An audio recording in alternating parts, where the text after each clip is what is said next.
Hello dear students, welcome to our channel Rajendra Samrat academy. इस video में हम पढ़ेंगे क्लास 11th की ज्योग्राफी।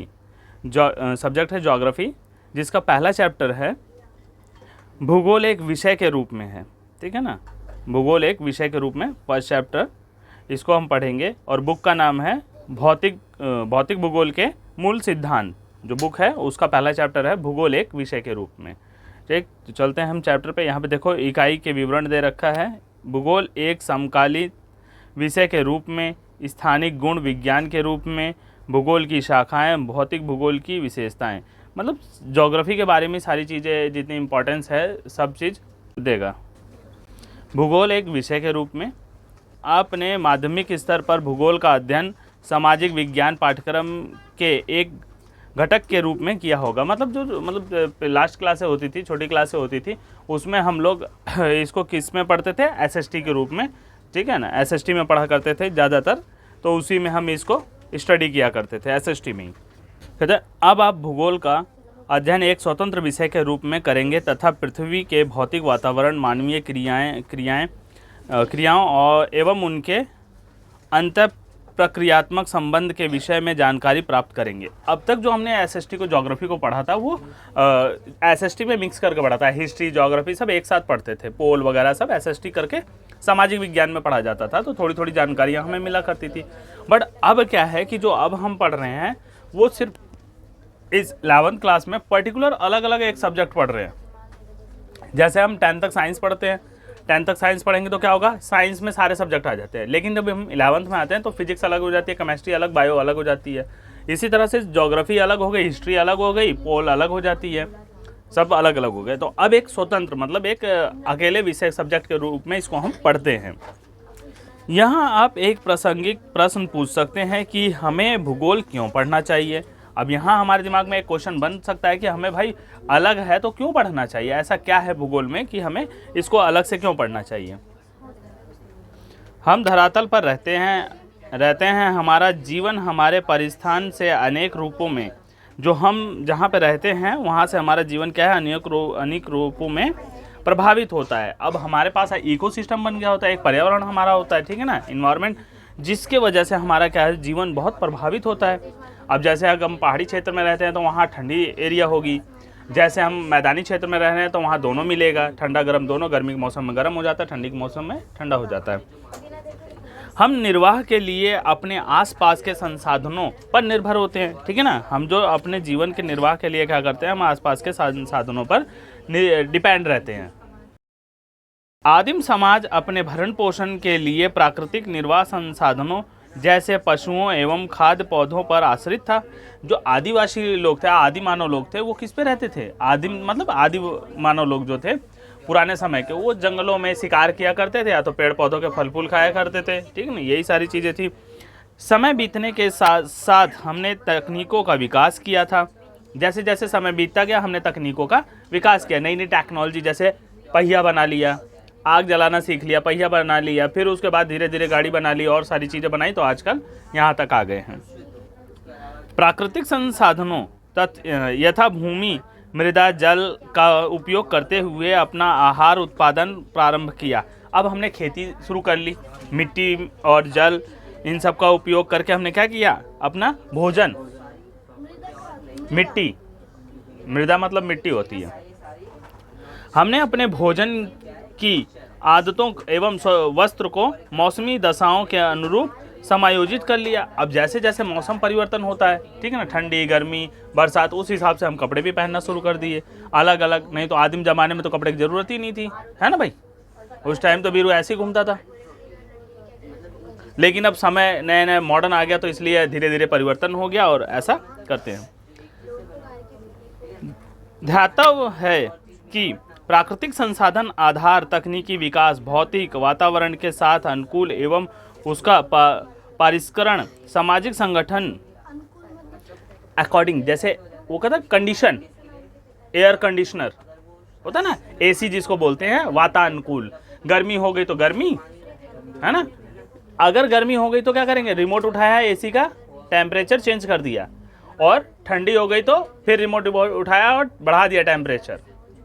मौसम के हिसाब से हम अपना अनुकूल कर लेते हैं। हमें ठंडी चाहिए तो हम एसी को ठंडा कर लेते हैं, एसी ठंडी ठंडी हवा, हाँ ठंडी हवा देने लगती है, टेम्परेचर कम कर लेते हैं, माइनस में नहीं चले जाते, कम कर लेते हैं। माइनस में चले जाओगे तो ठंडी से अकड़ने लग जाओगे, ठीक। तो नॉर्मल हमारा जो टेम्परेचर होता है 25 के आसपास होता है रूम टेम्परेचर, उससे बहुत करते हैं हम 20 पे कर लेते हैं। 20 पे तो ठंड लगने लगती है, 20-22 पे ही चलता है। संगठन, सामाजिक संगठन, सांस्कृतिक विकास एवं विभिन्नता पाई जाती है। अब इसमें क्या होता है, धरती पे सामाजिक संगठन है, अलग अलग समाज हैं, अलग अलग संगठन हैं उनके, और अलग अलग क्या है, संस्कृति का विकास है। कहीं अलग संस्कृतियां हैं, कहीं अलग कल्चर हैं। संस्कृति मीन्स कल्चर होता है। कल्चर जैसे अब खाना पीना, रहना, कपड़े लत्ते, ये सारी चीज़ें उनकी अलग अलग सबसे होती है। तो सबका जीवन अलग होता है। अब तुम यहाँ पे कुछ और खाते पीते हो, तुम सपोज करो कि ईस्ट यूपी के हो, पूर्वी उत्तर प्रदेश के, और नॉर्थ इंडिया के अगर जो हैं, ठीक है, तो मतलब तरह तरह की जगह जगह के लोगों में अगर हम देखेंगे तो उनमें बहुत सारे डिफरेंस पाए जाएंगे, है ना। खाना पीना उनका अलग होगा, कोई चावल की रोटी पका के खाता होगा, कोई चावल की इडली बना के खाता होगा, चावल के तरह तरह के पकवान बना के खाता होगा। और कहीं चले जाओ तो अलग ही अलग पकवान बनते हैं, कहीं चले जाओ सब वेजिटेरियन हैं। लाइक गुजरात में चले जाओ, ज़्यादातर तुम्हें वेजिटेरियन लोग मिलेंगे, वहाँ नहीं खाते चिकन मटन, बहुत कम खाते हैं। ऐसा नहीं कि वहाँ के होटल रेस्टोरेंट नहीं चलते, वहाँ पे भी चलते हैं, लेकिन कुछ एरिया में खाते हैं, कुछ एरिया में नहीं खाते। और बंगाल साइड चले जाओ, मच्छी भात डायरेक्ट चलती है, हाँ मच्छी भात ज़्यादा वो खाते हैं। और मेड इंडिया में उसमें चले जाओ, यूपी वगैरह में चले जाओ, तो भाई तब तो मसाले वाली दावत ही होनी चाहिए, है ना। कैसे होती है, हाँ एकदम। अगर मटन मुर्गा ये सब ना हो तो समझो कि मज़ा नहीं है पार्टी में ना। तो सबके अलग अलग कल्चर हैं। भूगोल के एक छात्र के रूप में आपको धरातल पर विभिन्नता वाले सभी सत्यों के विषय में जानने के लिए उत्सुक होना चाहिए। अब अगर आप ज्योग्राफी के स्टूडेंट हो तो आपको ये जानना ज़्यादा ज़रूरी है कि जो ये कैसे डिफरेंस कैसे है, कहीं पहाड़ है तो कहीं खाई है, कहीं प्लेन है तो कहीं अलग ही है दुनिया, है ना। कहीं चावल ज़्यादा क्यों उगता है, वहाँ गेहूँ नहीं उगा सकते, कहीं गेहूँ उगता है, कहीं सारी फसलें उगा सकते हैं, कहीं पहाड़ी है, कहीं सूखा रेत है, ऐसा क्यों है, तो इसको भी जानना ज़रूरी है। आप विविध प्रकार की भूमि एवं लोगों से परिचित हैं, फिर भी समय के साथ होने वाले परिवर्तनों को समझने में रुचि होंगे। फिर भी समय के साथ होने वाले परिवर्तन को समझने में रुचित होंगे। भूगोल आपको विविधता समझने एवं समय के एवं स्थान के संदर्भ में ऐसी विभिन्नताओं को उत्पन्न करने वाले कारकों के बारे में भी बताता है। विभिन्नता उत्पन्न करने वाले कारकों की खोज करने की क्षमता प्रदान करता है कि क्यों इनमें डिफरेंस ऐसा है, क्यों इतना विभिन्नता पाई जाती है। इन सब के रीज़नों को हमें समझने के लिए क्या करता है, एक कैपेसिटी देता है, मतलब तर्क शक्ति देता है। इससे आप मानचित्र में परिवर्तित ग्लोब, यहाँ पे गोलक दिया, ग्लोब तो पता है ना, पृथ्वी का एक स्वरूप है, 3D मॉडल है, को समझने तथा धरातल के दृश्य ज्ञान की कुशलता विकसित होती है। अब अगर हम ग्लोब देखते हैं ना, ग्लोब से हमें क्या होता है कि हम पृथ्वी को समझ पाते हैं, और पृथ्वी को जब हम समझ लेते हैं तो हमें पता लग जाता है कि लाइक ऐसी पृथ्वी है, बट पृथ्वी गोल नहीं है, जियोड है, ठीक है ना। हाँ, पृथ्वी जियोड होती है। जियोड मतलब मैं आपको समझा देता हूँ, संतरे की नहीं, जैसे लाइक पृथ्वी कहीं से ऐसे आड़ी थोड़ी टेढ़ी मेढ़ी है, ठीक है ना, जैसे ऐसे गोल है तो कहीं आड़ी टेढ़ी है और कहीं दबी पड़ी है। तो उसका जो ये वाला हिस्सा है ना, अगर जो मतलब पर्सन होता है, एक सेकंड में आप जब इसको हमने ये वाले हिस्से को जब हम करते हैं ना, तो इसका पूरा प्रॉपर कर लेते हैं, ये वाले हिस्से को काट के इसको हम एक गोल आकार मान लेते हैं। लाइक जैसे हमारा संतरा है ना, उस आकार के शेप में मान लिया पृथ्वी है, संतरे के आकार की थोड़ी सी किनारों पे दबी हुई है, तो उस हिसाब से हम उसको जियोड कहते हैं। जियोड आकार पूरा गोल नहीं होता, ठीक। और आधुनिक वैज्ञानिक तकनीकी यथा भौगोलिक सूचना यंत्र GIS, संगणक मानचित्र कला, कंप्यूटर कार्टोग्राफी, ठीक है ना। और ये देखो GIS जो पद्धति होती है, ये भौगोलिक है, सूचना तंत्र है, सिस्टम है, ठीक है ना, जियोग्राफी इंफॉर्मेशन सिस्टम। और ये हमारा दूसरा है संगणक मानचित्र कला, कंप्यूटर कार्टोग्राफी के रूप में प्राप्त ज्ञान एवं एवं कुशलता आपको राष्ट्र स्तरीय विकास में योगदान करने की योग्यता से लेस करती है। और जो ये सारी सूचनाएं जो हमें क्या करती है, राष्ट्रीय स्तर पे कुछ अपना हम योगदान दे सकें, इसके लिए हमें क्या करती है, डेवलप करती है। उस तरह से हमें ज्ञान प्राप्त होता है जिससे हम ये इतना अच्छा आगे कर पाते हैं। अब आप अगला प्रश्न पूछना चाहेंगे कि भूगोल क्या है।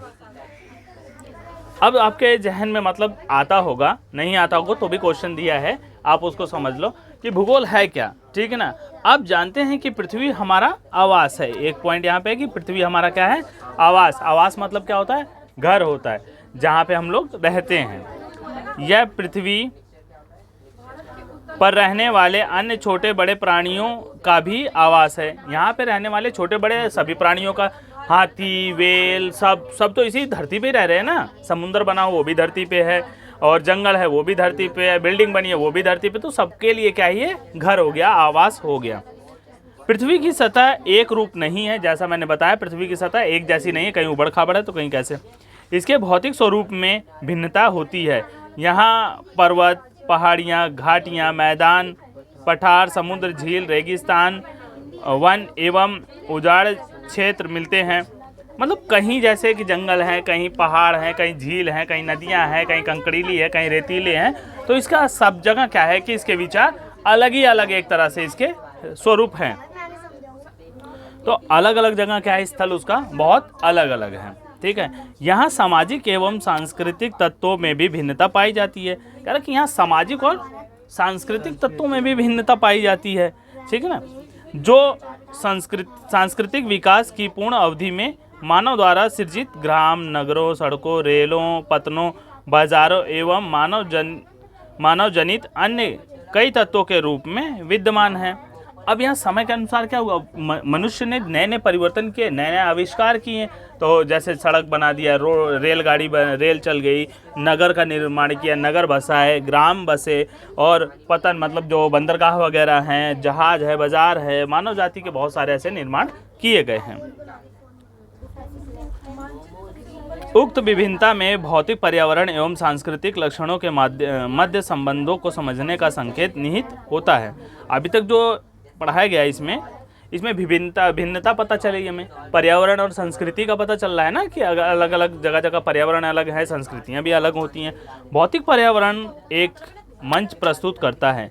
जो भौतिक पर्यावरण है वो क्या करता है, एक स्टेज हमें देता है, मंच प्रस्तुत करता है, जिस पर मानव समाज ने अपने सृजनात्मक क्रियाकलापों का ड्रामा अपनी तकनीकी विकास से प्राप्त उपकरणों द्वारा मंचित किया है।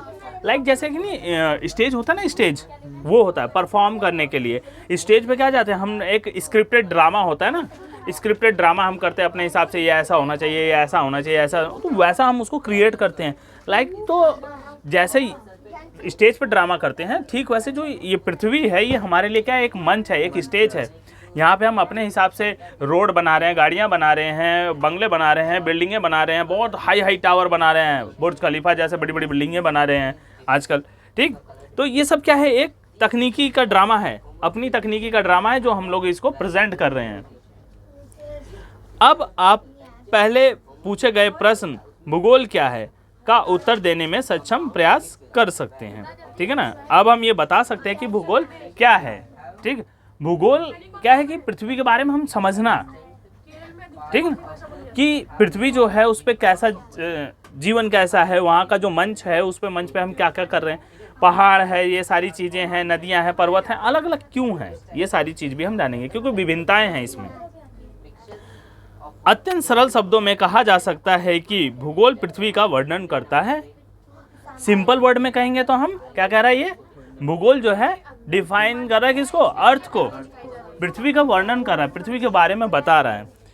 सर्वप्रथम भूगोल शब्द का प्रयोग इरेटोस्थनीज ने किया था। और इरेटोस्थनीज कौन थे, एक ग्रीक विद्वान थे।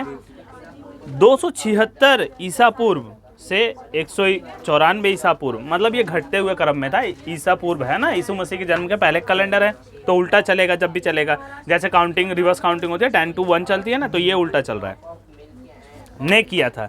यह शब्द ग्रीक भाषा में दो मूल जियो एवं ग्राफोस वर्णन से प्राप्त किया गया है। एक जियो हो गया, एक ग्राफोस हो गया, ठीक है ना। तो ये अंडरलाइन कर लेना इसको। जियो मतलब पृथ्वी हो गया और ग्राफोस मतलब हो गया वर्णन करना, से प्राप्त किया गया है। दोनों को एक साथ रखने पर इसका अर्थ बनता है पृथ्वी का वर्णन। तो जियोग्राफी का मतलब हो गया पृथ्वी का वर्णन। अब भूगोल मतलब अलग हो जाता है। अगर वर्डिंग देखेंगे तो भू और गोल, तो पृथ्वी गोल पता लगती है, ठीक है ना। लेकिन अगर इंग्लिश में उसका करें तो जियो पृथ्वी और वर्णन हो गया, ग्राफी मतलब उसके बारे में एक्सप्लेनेशन करना। पृथ्वी को सर्वदा मानव के आवास के रूप में देखा गया है। पृथ्वी को हमेशा क्या है, मनुष्य के आवास के रूप में देखा जाता है। और इस दृष्टि से विद्वान भूगोल को मानव के निवास के रूप में पृथ्वी का वर्णन करते हैं, परिभाषित करते हैं। अब ये भी अंडरलाइन कर लेना कि जो विद्वान लोग हैं, जो साइंटिस्ट लोग हैं, वो किस में करते हैं, एक मनुष्य के जीवन मतलब घर के रूप में करते हैं। मनुष्य का जहाँ जीवन व्यापन होता है, जहाँ वो रहता है, उसके अनुसार ही इसका क्या करते हैं, वर्णन करते हैं, इसकी डेफिनेशन देते हैं। जैसे आप इस तथ्य से तो परिचित ही हैं कि यथार्थता बहुयामी होती है, कि ये जो बहुयामी होती है, तथा पृथ्वी भी बहुयामी है, मतलब कई पर्पस हैं इसके। इसलिए अनेक प्राकृतिक विज्ञान जैसे भौमिक, मृदा विज्ञान, समुद्र विज्ञान, वनस्पति शास्त्र, जीव विज्ञान, मौसम विज्ञान तथा अन्य सह विज्ञान, सामाजिक विज्ञान के अनेक सहयोगी विषय हैं। विषय जैसे अर्थशास्त्र, इतिहास, समाजशास्त्र, राजनीति विज्ञान, नृ विज्ञान इत्यादि धरातल की वास्तविकता के विभिन्न पक्षों का अध्ययन करते हैं। ये सारे साइंस हैं, ये सारे सब्जेक्ट हैं जो क्या करते हैं, पृथ्वी के ही ऊपर जो जीवन है, जो पृथ्वी के तरह तरह विभिन्नता है, उन सबको क्या करते हैं, डिफाइन करते हैं। हाँ, उनके बारे में हमें इससे पता चलता है। भूगोल अन्य विज्ञानों से वस्तुतः विषय वस्तु तथा विधि तंत्र में भिन्न है। अब कह रहा है कि भूगोल जो है अन्य विज्ञानों से अलग है।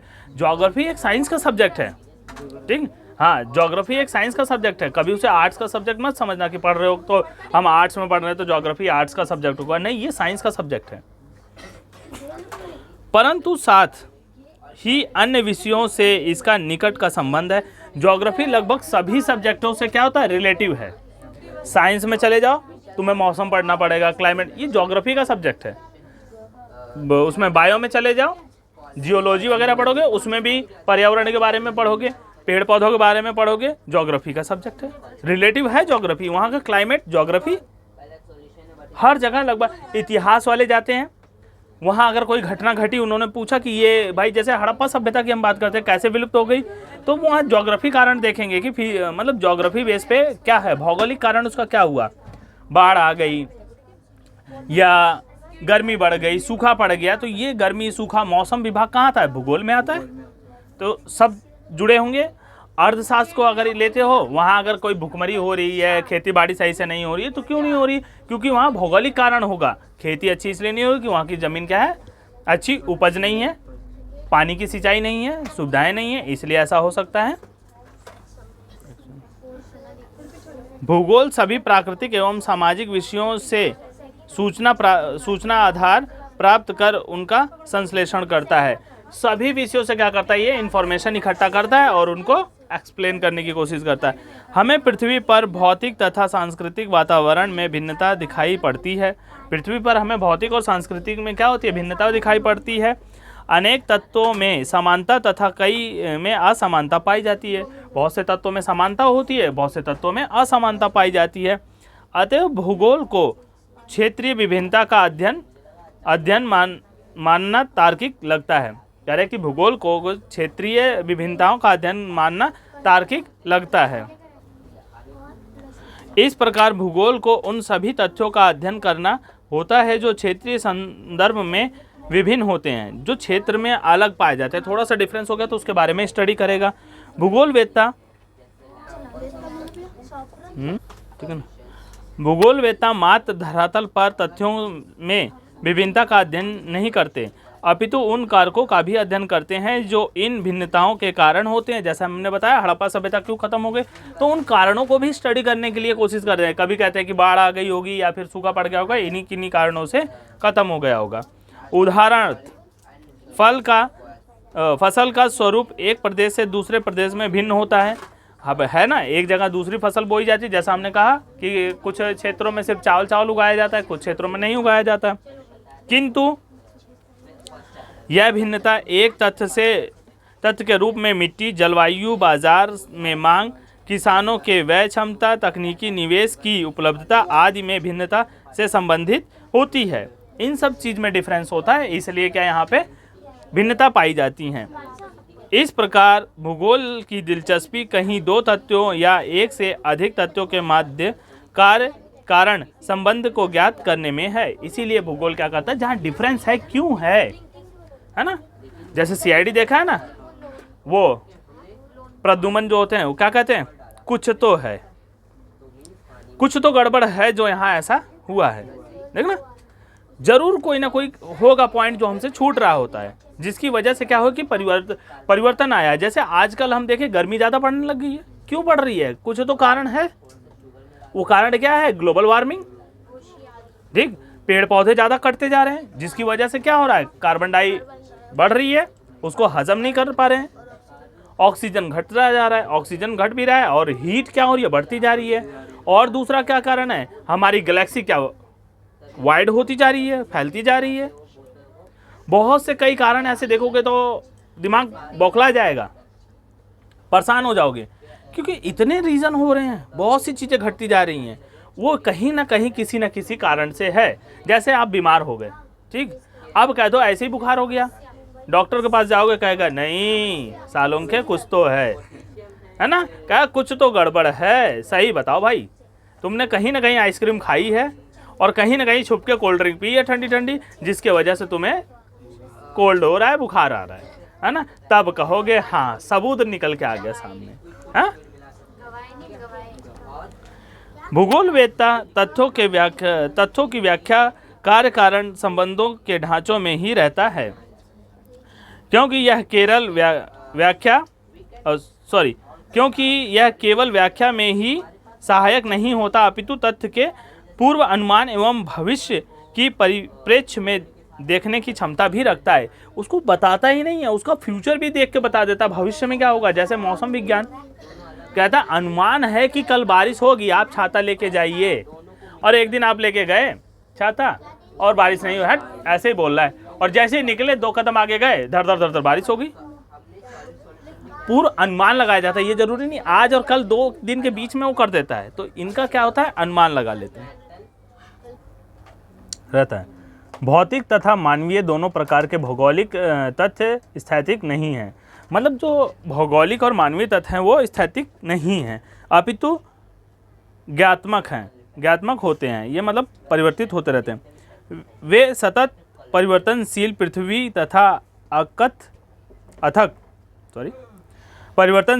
तथा अथक एवं निरंतर सक्रिय मानव के बीच आबाद प्रक्रियाओं के फलस्वरूप कालांतर में परिवर्तित होते रहते हैं। मतलब अथक पृथ्वी हमेशा चलती रहती है, कभी थकती नहीं है ना, और समय काफ़ी लग जाता है परिवर्तन को। करोड़ों साल तो पृथ्वी को इंसान के रहने लायक बनने में लग गया, उसके बाद कई हजार साल तो इंसान को इस धरती पर पैदा होने में लग गए।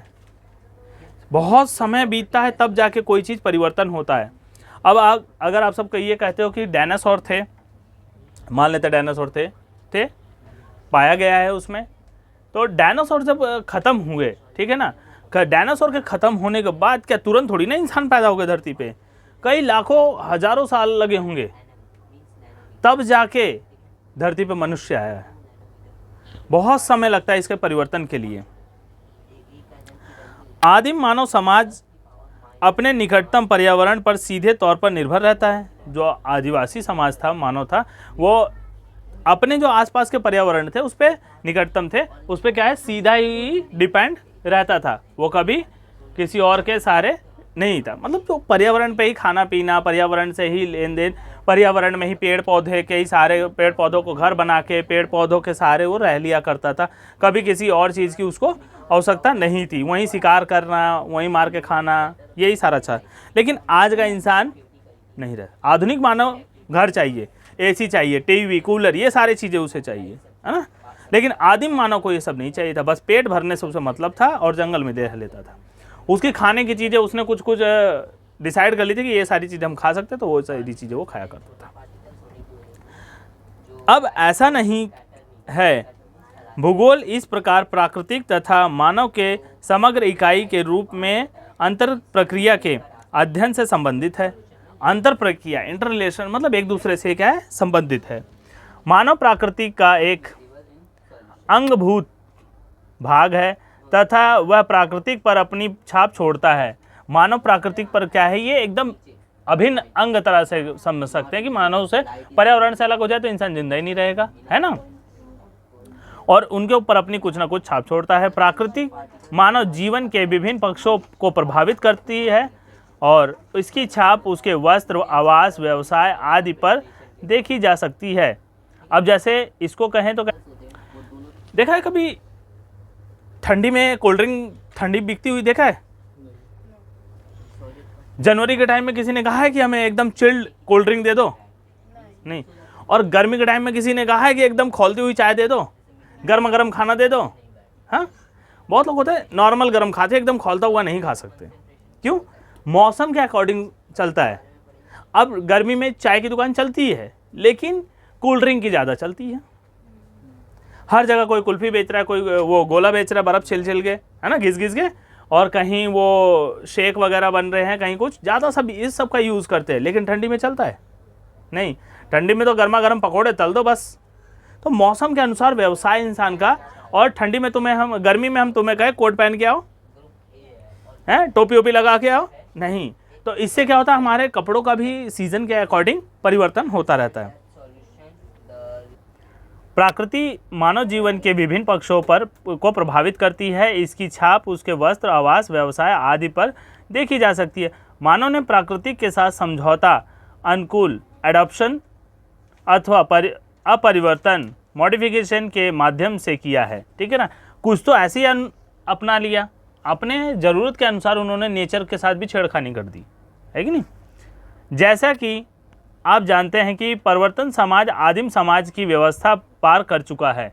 जो परिवर्तन आधुनिक समाज है वो आदिम समय के जीवन को आज पार कर चुका है, क्योंकि आदिम समय में प्राकृतिक प्रेमी ज़्यादा हुआ करते थे। अब लोग क्या हैं, मॉडिफाई करके दुनिया रह रहे हैं। जंगलों में पहले रहा करते थे, झुग्गी झोपड़ी बना बना के जंगल में, ज़्यादातर उनका रहने का वो, मतलब पेड़ पौधे जहाँ पे हों अच्छा सा, वहाँ ज़्यादा वो रहना प्रेफर करते थे। लेकिन आजकल क्या है कि अलग ही दुनिया बसा रखी है। कॉलोनियाँ हो गई, मकान हो गए, गांव हो गए, पेड़ पौधे बहुत कम मिलते हैं देखने को, और रहन सहन का तरीका अलग है। उसने तकनीकी के खोज एवं प्रयोग द्वारा अपने अस्तित्व के लिए सन्निकट परिवेश, प्राकृतिक वातावरण को अपरिवर्तित कर प्राकृतिक संसाधनों का समुचित उपयोग करते हुए अपने कार्य क्षेत्र की क्षैतिज में परिवर्धन कर लिया है। और इनको मतलब अपने कार्य क्षेत्र में अपने अनुसार अकॉर्डिंग उन्होंने क्या किया, परिवर्तन कर लिया है। टेक्निकल यूज़ कर करके उन्होंने तकनीकी के क्रमशः विकास के साथ साथ मानव अपने ऊपर भौतिक पर्यावरण के द्वारा कसे हुए बंधन को ढीला करने में सक्षम हो गया है। उसके पहले इंसान क्या है कि नेचर के अकॉर्डिंग ही रहा करता था, लेकिन अब उसके अपोजिट भी रह सकता है, ठीक है ना। जैसे ठंडी होगी तो एसी ऑन करके गर्म मौसम कर लिया, फील कर लिया, है ना, और गर्मी हो गई तो ठंडा मौसम फील कर लेते हैं। तो वो उसके अपोजिट भी वो जीवन जी रहे हैं। तकनीकी ने श्रम की कठोरता को कम कर श्रम क्षमता को बढ़ाया है तथा अवकाश का प्रावधान करते हुए मानव को उच्चतर आवश्यकताओं को पूर्ण करने का अवसर दे दिया है। टेक्निकल चीज़ें जहाँ 50 लोग काम किया करते थे, आज 5 लोग उसका काम कर लेते हैं टेक्निकल बेस पे, है कि नहीं। मशीन लगा दिया, जहाँ दिन भर में 10 लोग गड्ढा खोदे थे, 1 घंटे में खोद के साइड कर देती है ना। रोड तोड़ना होता है, 1 महीना लग जाएगा तोड़ते तोड़ते सबको, लेकिन वो आता है जैसे भी एक ही बार में उखाड़ के फेंक के चला जाता है। तो ज़्यादा ज़्यादा उसको 10 घंटे लगते हैं, पूरा रोड तहस नहस मचा देता है वो। उससे उत्पादन के पैमाने एवं श्रम की गतिशीलता में भी वृद्धि हुई है। अब काम जल्दी हो जाता है, प्रोडक्शन ज़्यादा हो जाता है मशीनों से। जैसे अभी जाते हो गुरुद्वारे में देखो, बंगला साहब वगैरह में जाके देखो, पहले रोटियां इंसान बनाया करते थे, अब रोटियां मशीन से बनती है, खाना मशीन से बनता है। तो पहले के तुलना में अब खाना बहुत फास्ट बन जाता है। क्यों? इतने लोग पूरा दिन खाते रहते हैं वहाँ पे, तो उस हिसाब से वो खाना क्या करते हैं, फास्ट काम करवा देते हैं, बहुत जल्दी जल्दी खाना बन जाता है। वो ये सबसे बड़ी चीज़ थी, लोग खाने बैठते हैं और खाना लेट हो तो शायद ना मिले किसी को दाल मिले, किसी को चावल नहीं, चावल मिले दाल नहीं, रोटी मिले सब्जी नहीं, ऐसा हो सकता था। रोटी चावल बराबर नहीं किसी को मिल सकता। तो इस तरह से अब क्या है, मशीनों से जब बनता है तो सबको मिल जाता है। भौतिक पर्यावरण एवं मानव के अन्योन्य क्रिया को एक कवि द्वारा संक्षेप में मानव एवं ईश्वर के बीच निम्न वार्तालाप के माध्यम से व्यक्त किया गया है। अब जो प्राकृतिक है और मनुष्य, इनके बीच के जो वार्तालाप, जो बातें हैं, एक कवि ने वो एक संक्षेप में मतलब पोयम में कह दिया है। आपने मिट्टी का सृजन किया, मैंने कप का निर्माण किया। अब मनुष्य जो कि ईश्वर से कहता है कि आपने मिट्टी का निर्माण किया, मिट्टी से मैंने कप बना दिया। आपने रात्रि का सृजन किया, मैंने दीपक बना दिया। मतलब प्राकृतिक ने अंधेरा कायम किया, मनुष्य ने दिया जला के उसको उजाला कर दिया, किया ना। मिट्टी ने, ईश्वर ने मिट्टी बनाई, उसने अपनी जरूरत की चीजें उससे बना ली, यूज कर लिया। आपने बंजर भूमि, पहाड़ी भूभाग एवं मरुस्थल का सृजन किया, मैंने फूल की क्यारी तथा बाग बगीचे बनाए। अब जहाँ बंजर भी होता है वहाँ पे भी वो कुछ ना कुछ उगा लेता है, कुछ ना कुछ काम के लिए कर लेता है। मनुष्य का दिमाग बहुत आगे चलता है, टेक्निकल बहुत, वो मतलब बहुत ज़्यादा उथल पुथल करता रहता है, नई नई चीज़ें उसमें विकास करता रहता है। मतलब कोई भी फालतू अगर चीज़ें है तो उसको डेवलप कर लेता है, अपने काम के अनुसार उसको जोड़ लेता है। प्राकृतिक संसाधनों का प्रयोग करते हुए मानव अपने सृजनात्मक योगदान का दावा करता है। मतलब प्राकृतिक की चीज़ें यूज़ करके उसने अपने अकॉर्डिंग क्या किया, बहुत सारी चीज़ें परिवर्तित कर दी। तकनीकी की सहायता से मानव आवश्यकता की अवस्था से स्वतंत्रता की ओर अग्रसर हुआ और ये अपनी अवस्थाओं से क्या हुआ, स्वतंत्र होने की ओर जाने लगा। मतलब प्राकृतिक से ही नहीं। अब जैसे पहले क्या हुआ करता था कि गांव में लोग जो क्या करते थे, रोटियां बनाया करते थे, खाना बनाते थे किस पे, लकड़ियों पे, या उपले वगैरह होते थे जो चूल्हे पे बनाते थे। उपले हो गए, कंडे हो गए, जो गोबर के बनते थे, लकड़ियाँ होती थी, और जो सरसों की लकड़ियाँ होती थी वो सारा सब इकट्ठा करते थे लकड़ी। मतलब इस समय गर्मी के सीजन में वो सब बरसात की तैयारी करते थे।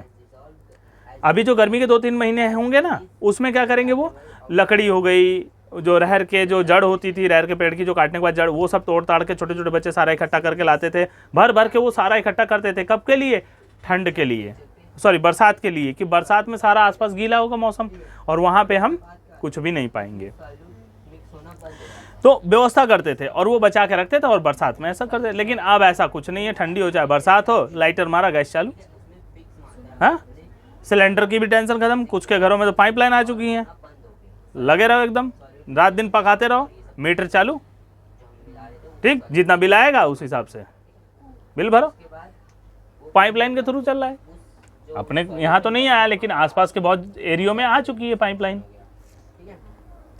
अब उससे क्या हो गया, एक मानव की जो श्रम क्षमता थी कम हो गई। जो सप्लायर से सिलेंडर लेके गेट पे आया करते थे, वो उनका काम, टेंशन खत्म। मीटर कितना हो गया, बिजली यूज कर रहे हो ना, रीडिंग गई, बिल आ गया तुम्हारे नाम, बिल जमा कर दो। अब बेरोजगारी हो गई ना उनकी, जो सिलेंडर सप्लाई करते थे बेरोजगार हो गए, उनका काम गया। टेक्निक है ना, नई नई टेक्निक। अब उससे क्या होता था, वो चोरी करते थे सिलेंडर, जो वो बच जाता है। अब तुम जितना यूज करोगे, डायरेक्ट कंपनी से सप्लाई होके आ रही है तुम्हारे घर तक, और उतना ही यूज करोगे। उसने सर्वत्र अपनी छाप छोड़ी तथा प्राकृतिक के सहयोग से नई नई चीजें बनाई हैं। मनुष्य ने क्या किया, हर जगह अपनी छाप छोड़ी है और प्राकृतिक के साथ क्या किया, नई नई चीजों में आविष्कार करने की संभावना का सृजन किया है। इस प्रकार हमें मानवकृत प्राकृति तथा प्राकृतिक प्रभावित मानव के दर्शन होते हैं। ठीक, जैसे मानवकृत, अब हमने बाग बगीचा लगा लिया तो ये क्या है, मनुष्य की प्रकृति डेवलप हुई है, और कुछ नेचुरली है जंगल, वो प्राकृतिक से है। भूगोल इसी अंतर प्रक्रियात्मक संबंध का अध्ययन करता है, और भूगोल इन्हीं चीजों का क्या करता है, इंटर रिलेशन जो है, उसी का संबंध जो है कि वो डिफाइन करने की कोशिश करता है। ऐसा कैसे है, क्यों जुड़ा हुआ है। जुड़ाव परिवहन एवं संचार के संसाधनों के जाल तथा पदानुक्रमिक केंद्रों के माध्यम से क्षेत्र समकालित और संगठित होते गए। इनके साथ ही क्या क्षेत्र समकालित और संगठित होते गए। एक सामाजिक विज्ञान के रूप में भूगोल इसी क्षेत्रीय सम आकलन एवं संगठन का अध्ययन करता है। ठीक, एक भूगोल के विशेष क्षेत्र में क्या है कि ये इन्हीं सबका आंकलन करता है, इन्हीं को डिफाइन करता है, इन्हीं को समझाने की कोशिश करता है। एक वैज्ञानिक विषय के रूप में भूगोल 3 वर्गीकृत प्रश्नों से संबंधित है। साइंस के सब्जेक्ट के हिसाब से वो 3 प्रश्नों से जुड़ा हुआ है। प्रश्न देखो, नंबर 1, कुछ प्रश्न धरातल पर पाए जाने वाले प्राकृतिक एवं सांस्कृतिक विशेषताओं के प्रतिरूप की पहचान से जुड़े होते हैं। जो क्या प्रश्न के ऊपर उत्तर देते हैं, कह रहे हैं कि जो ये क्या उत्तर देते हैं प्रश्न, ठीक है ना।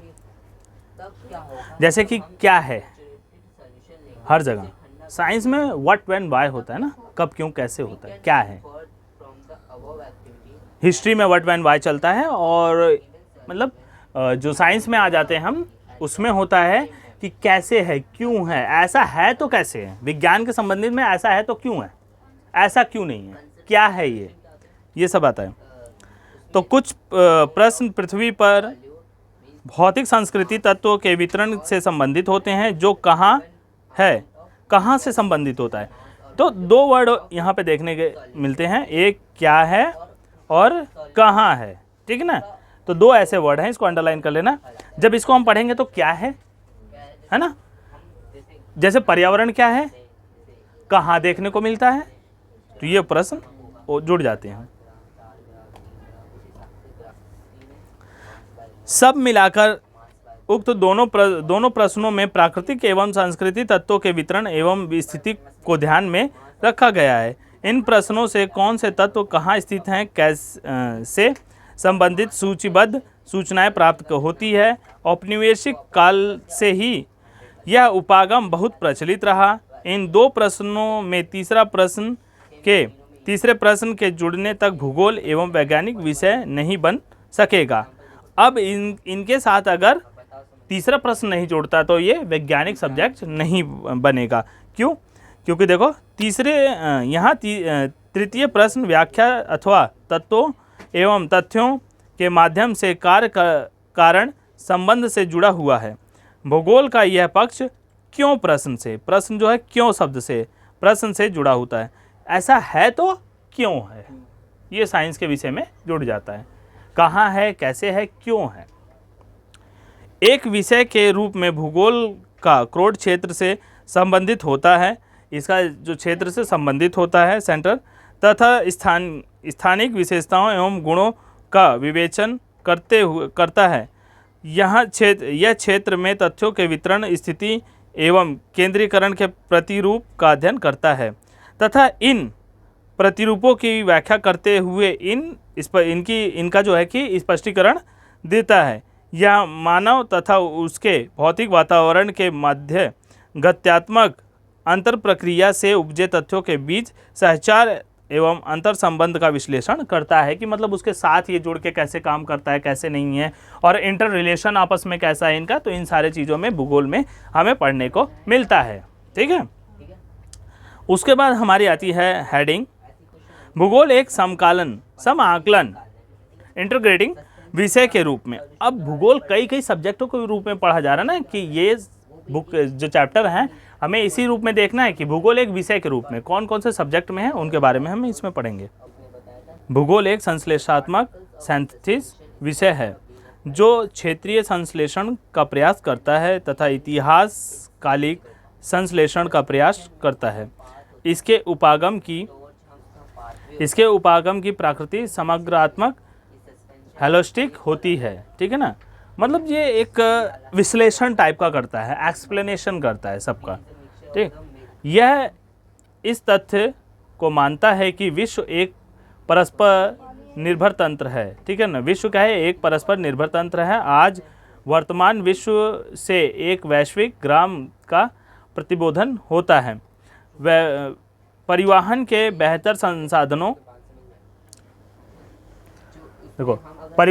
बेहतर साधनों तथा बढ़ती हुई गम्यता के कारण दूरियां कम हो गई हैं। जैसे मतलब परिवहन के नए नए टेक्निक आने से, गाड़ियां आने से, संसाधन बढ़िया आने से क्या हो गया कि दूरियां कम हो गई आवाजाही की। सदृश्य श्रव्य दृश्य माध्यमों, ऑडियो विजुअल मीडियम एवं सूचना तकनीकी ने आंकड़ों को बहुत समृद्ध बना दिया है। आजकल जो मीडिया की टेक्नोलॉजी है बहुत ज़्यादा डेवलप हो चुकी हैं। तकनीकी ने प्राकृतिक तथ्यों तथा आर्थिक एवं सामाजिक प्रचल पैरामीटर की निरीक्षण एवं परीक्षण के बेहतर अवसर प्रदान किए हैं। अब इन्होंने क्या किया कि उसको समझने के लिए, परखने के लिए बहुत अच्छे ऑप्शंस ला दिए हैं। भूगोल का एक संश्लेषात्मक विषय के रूप में अनेक प्राकृतिक तथा सामाजिक विज्ञानों में अंतरपृष्ठीय इंटरफेस संबंध है। प्राकृतिक या सामाजिक सभी विज्ञान का एक मूल उद्देश्य है कि यथार्थता को ज्ञात करना, मतलब उसकी यथार्थ क्या है, उसका मतलब मूल्य क्या है, उस चीज़ को जानना, उसके बारे में, उसके विषय में मतलब अच्छे से जानकारी प्राप्त करना, एक्सप्लेन कर लेना। भूगोल यथार्थता से जुड़े तथ्यों के सहचार को बाध्यगम्य बनाता है। रेखा चित्र 1.1 भूगोल के अन्य विज्ञानों के साथ संबंध दर्शाता है। जो इसके डायग्राम में हम देखेंगे, चित्र जो है उसमें दिखाएगा कि ज्योग्राफी जो है कि और अदर कौन कौन से सब्जेक्ट से जुड़ा होता है।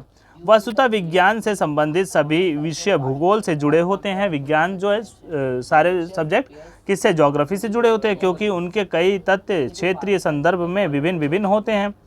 भूगोल स्थानिक संदर्भ में यथार्थता को समग्रता से समझने में सहायक होता है।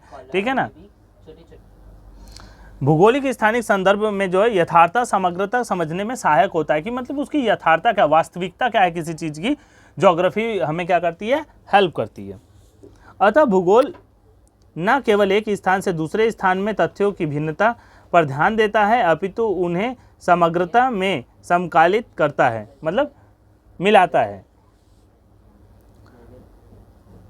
भूगोलवेत्ता को सभी संबंधित क्षेत्रों की व्यापक समझ रखने की आवश्यकता होती है। भूगोलवेत्ता जो होता है ना, उसको सभी चीज़ों की क्या होती है, वाइल्ड नॉलेज रखने की आवश्यकता होती है, जिससे कि वह उन्हें तार्किक रूप से संश्लेषित कर सके, मतलब एकदम ट्रिकल तरीके से क्या कर सके, उसको एक्सप्लेन कर पाए, समझा सके। तार्किक ढंग होता है ना, मतलब ये ऐसा है तो क्यों है, इस तरीके से उसको समझा पाए तार्किक ढंग से। यह संश्लेषण कुछ उदाहरणों की सहायता से सरलतापूर्वक समझा जा सकता है। कह रहा है कि कुछ एग्जाम्पल के साथ हम इसको आसानी से समझ सकते हैं। यथा भूगोल ऐतिहासिक घटनाओं को प्रभावित करता है। स्थानिक दूरी स्वयं विश्व के इतिहास की दिशा को परिवर्तित करने के लिए एक प्रभावशाली कारक है। जैसे स्थानिक दूरी है, ठीक, एवं विश्व के इतिहास को दूरी की वजह से क्या होता है, आना जाना भी बड़ी अलग, और दूरी ना हो तो बहुत आसानी से सब। अब क्या होगा, पहले अर्थ जो पृथ्वी थी एक जगह थी, सागर एक जगह थे, है कि नहीं, लेकिन वो बाद में धीरे धीरे खिसक के बढ़ गई, दूर हो गए सब। अब आने जाने के लिए उन्हें नई टेक्नोलॉजी का यूज़ करना पड़ता है। क्षेत्रीय विस्तार लड़ाई के दौरान विशेषकर पिछली शताब्दी में कई देशों के लिए सुरक्षा का साधन बना। क्षेत्र विस्तार क्या हुआ, अगर क्षेत्र विस्तार होने लगा, लड़ाई झगड़ा हुआ, तो दूसरे देश ने क्या किया, अपने प्रोटेक्शन के लिए बहुत सारे हथियार बना लिए कि कल को फिर मारेगा कोई आके। परंपरागत युद्ध में बड़े आकार वाले देश ने अधिक स्थान छोड़कर समय का लाभ प्राप्त किया। ठीक है ना, स्थान छोड़कर उन्होंने क्या किया, समय का लाभ प्राप्त किया। नए विश्व के देशों के चारों तरफ विस्तृत समुद्र द्वारा प्रदत्त रक्षा कवच उन्हें उनकी मिट्टी पर युद्ध होने से बचाता है। अब ऐसा क्षेत्र जहाँ पे समुद्र क्या करता है, उनकी क्षेत्र में लड़ाई करने से बचाता है, क्योंकि पानी है, बहुत दूर है, वहाँ तक आएगा कौन, बहुत लोग नहीं जा पाते उतनी दूरी तय करके, तो छोड़ देते, कहते कौन जाए, तो वो सुरक्षित हैं। ठीक, अब जो आसपास पड़ोसी देश जुड़े हुए हैं तो हमला कर देते हैं। जरा सा गरीब उसको समझेंगे, जरा सा लाचार समझेंगे, तुरंत अटैक करके सोचेंगे अपने में मिला ले, जैसे भूटान को चाइना ने कर रखा है, ठीक, सॉरी तिब्बत को। यदि हम विश्व की प्रमुख ऐतिहासिक घटनाओं का विवेचन करें तो उनमें से प्रत्येक की भौगोलिक व्याख्या की जा सकती है।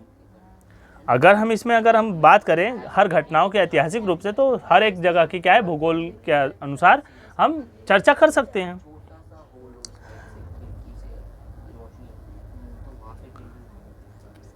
भारत में हिमालय एक महान अवरोधक के रूप में देश की रक्षा करता है।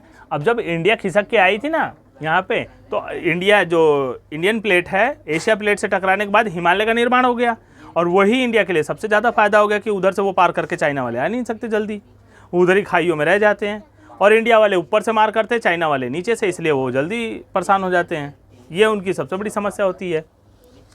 परंतु उसमें विद्यमान दर्रे मध्य, उसमें जो दर्रे हैं मध्य एशिया के आक्रमणकर्ताओं एवं प्रवर्जकों को मार्ग की सुविधा देते हैं। अब उसमें पतले पतले जो वैलीज हैं वहाँ से वो निकल के आ जाते हैं, पतले पतले रास्तों से आ सकते हैं दर्रों में से, क्योंकि उनमें पानी सूख गया है तो वो चले आते हैं, उधर से पानी होता है तो नहीं आते। समुद्रिक किनारे दक्षिण पूर्व एशिया, यूरोप तथा अफ्रीका से संपर्क को प्रोत्साहित करते हैं रहे हैं। अब जो समुद्री किनारे हैं एक दूसरे देशों से आने जाने के लिए वो जोड़ के रखता है उनको। नौ संचालन नेविगेशन तकनीकी ने यूरोपीय देशों को भारत सहित कई एशियाई एवं अफ्रीकी राष्ट्रों पर उपनिवेशीकरण करने में सहायता की। जैसे वास्को डी गामा यहाँ तक चला आया नाव के जरिए, तो ही से आया, ठीक, आया धीरे धीरे व्यापार करते करते ईस्ट इंडिया कंपनी ने कब्जा कर लिया, ठीक, अंग्रेजों का कब्जा हो गया। ऐसे अंग्रेजों ने कई देशों पे क्या अपना उपनिवेश बना लिया, कई देशों को उनकी सहायता से, क्योंकि उन्हें समुद्र के माध्यम से गम्यता मिली, समुद्र के माध्यम से उन्हें रास्ता मिला आने जाने के लिए। भौगोलिक तत्वों द्वारा विश्व के विभिन्न भागों में इतिहास की धारा के अपरिवर्तन के अनेक उदाहरण मिलते हैं। कई भौगोलिक दशा मतलब तो जोग्राफिकल उनका है, जियोग्राफिकल एरिया है, जिस वजह से है, उनके स्ट्रक्चर है, उसके वजह से बहुत परिवर्तन मिला है। प्रत्येक भौगोलिक तत्व समय के साथ परिवर्तित होता रहता है, भौगोलिक तत्व समय के साथ परिवर्तित होता रहता है तथा समय के परिप्रेक्ष्य में उसकी व्याख्या की जा सकती है। भू आकृति, जलवायु, वनस्पति, आर्थिक क्रियाएं, व्यवसाय एवं संस्कृति विकास ने एक निश्चित ऐतिहासिक पथ पर अनुसरण किया है, मतलब इसका कॉपी करना शुरू किया है, इसी को चल रहे हैं, अनुसरण कर लिया, उसको देख के उसी पे चलना शुरू कर रहे हैं। अनेक भौगोलिक तत्व विभिन्न संस्थानों द्वारा एक विशेष समय पर निर्णय लेने की प्रक्रिया की प्रतिफल है। कहता है कि अनेक भौगोलिक तत्व विभिन्न संस्थानों द्वारा एक विशेष समय मतलब स्पेशल टाइम में एक समय में पर निर्णय लेने की प्रक्रिया के प्रतिफल है। जैसे किसी समय में उन्होंने डिसीजन ले लिया कि इस समय में हमें यही करना है, उस समय में डिसीजन लेने के बाद वही बदलाव आ गया, ठीक, समय के साथ सारा चीज़ परिवर्तन होता जाता है। उदाहरणार्थ आ स्थान बाई स्थान से 1500 किलोमीटर दूर है, जिसे विकल्प के रूप में यह भी कहा जा सकता है कि आ स्थान बा से 2 घंटा दूर है। अब वो अगर 2 घंटे की दूरी है तो अगर 1500 किलोमीटर दूर है तो उस हिसाब से कह लिया कि 2 घंटे का डिस्टेंस पड़ेगा, समय में भी अंतर हो जाता है, ठीक, समय भी 2 घंटा लग गया। यदि हवाई जहाज से यात्रा की जाए या 17 घंटा दूर है, कहने कि अगर उसे हवाई जहाज से यात्रा करे तो 17 घंटे लग जाता है। यदि तीव्रगम रेल से यात्रा की जाए तो इसी कारण समय भौगोलिक, अगर ये हवाई जहाज से यात्रा करें तो कितना लगेगा, 2 घंटा लगेगा, और अगर रेल से यात्रा करेंगे तो 17 घंटे लगेगा, ठीक।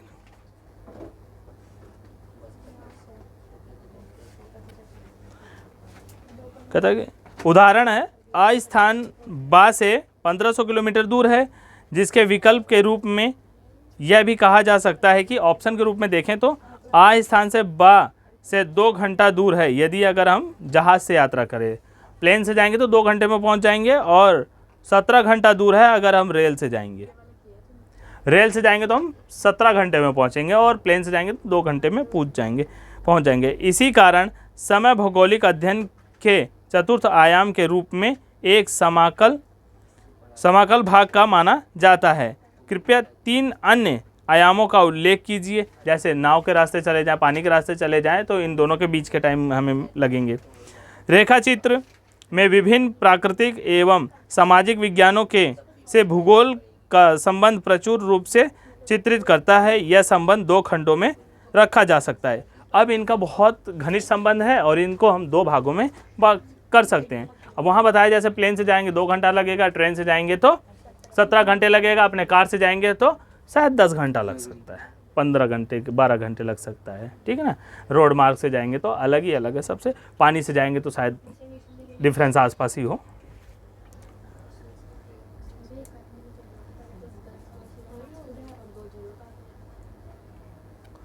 अब इसमें जो अगला भाग है भौतिक भूगोल एवं प्राकृतिक विज्ञान, दो भागों में इन्हें कर दिया, एक भौतिक विज्ञान एक प्राकृतिक विज्ञान है। भौतिक विज्ञान किसे कहा जाता है और प्राकृतिक विज्ञान किसे कहा जाता है?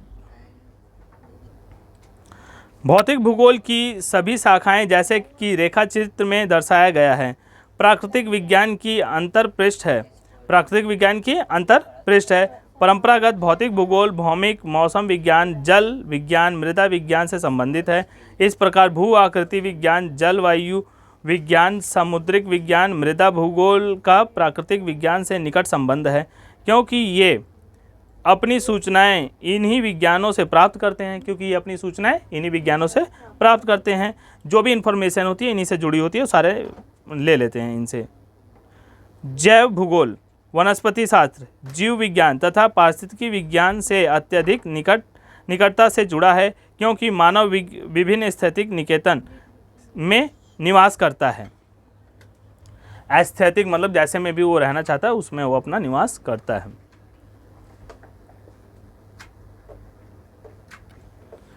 एक भूगोलवेत्ता को गणित एवं कला विशेषता मानचित्र रेखांकन में निपुण होना चाहिए। भूगोलवेत्ता जो होगा ना, जियोलॉजिस्ट, वो क्या करेगा, उसको आर्ट आना चाहिए, ड्राइंग आनी चाहिए, मैथ आनी चाहिए। क्यों? क्योंकि अरे उसमें पूरी तरह से मतलब एकदम कह सकते हैं कि पूरी तरह से वो परफेक्ट होना चाहिए, ठीक ना, जिससे वो डायग्राम बनाना हो तो बहुत आसानी से बना ले। उसका स्केल देखे, जैसे 10 किलोमीटर का रोड है, 10 किलोमीटर बराबर 1 किलोमीटर करके वो उसका इसको स्केल बराबर करके उसको डिसाइड कर दे, उस मैप में बना दे। 1 सेंटीमीटर बराबर 10 किलोमीटर कर देता है, पैमाना यूज करते हैं ना मैप में। भूगोल खगोलीय स्थितियों के अध्ययन से भी जुड़ा हुआ है। खगोल मतलब अंतरिक्ष में जो घटनाएं घटती हैं उससे भी जुड़ा हुआ है, जो अक्षांश एवं देशांतर का वितरण प्रस्तुत करता है। पृथ्वी का आकार भूभाग जियोड है, यहाँ अंडरलाइन कर लेना, इन्होंने साफ कह दिया पृथ्वी का जो भूभाग है वो जियोड है। जैसा हमने स्टार्टिंग में बताया कि पृथ्वी क्या है, पूरी गोल नहीं है, ये तो हमने कल्पना कर ली है, मान लिया है। जियोड मतलब वो थोड़ी आड़ी टेढ़ी होगी, पूरी तरह से गोल नहीं हो सकती। जैसे रोटी बनाते बनाते पूरी तरह से गोल नहीं होती ना, ठीक वैसे ही वो भी पूरी तरह से गोल नहीं है। परंतु भूगोलवेत्ता का मूल उपकरण मानचित्र है, जो द्वितीय आयामी प्रदर्शन होता है। भूभाग को द्वितीय आयामी में परिवर्तित करने का समाधान लेखा चित्रीय एवं गणितीय रीति से निर्मित परिक्षेप द्वारा प्राप्त हो सकता है। रेखात्मक तथा परिमाणात्मक तकनीकी में गणित, सांख्यिकी एवं अर्थमिति, इकोनोमीटर मैट्रिक्स में परिवर्तित की आवश्यकता होती है। मानचित्र कलात्मक कल्पना द्वारा तैयार किए जाते हैं। जो मानचित्र हैं वो कल्पना से, देखो, खाका स्केच, मानस मेंटल मानचित्र एवं मानचित्र कला, कार्टोग्राफी वर्क हेतु कला में निपुणता आवश्यक है। अब इंसान को बहुत ज़्यादा चीज़ें हमें जाननी चाहिए, मैथ होनी चाहिए, ड्राइंग आनी चाहिए, तब जाके जियोग्राफी हम अच्छे से कर सकते हैं, क्योंकि उसमें स्केच बनाना होगा, मैप बनाना होगा, नदियाँ दिखानी होगी, खाइयाँ हैं, पहाड़ हैं, बहुत सारी चीज़ प्रेजेंट करना होता है। तो इसके लिए उसे कला में निपुण होना चाहिए, आर्ट्स में अच्छे से निपुण होना चाहिए।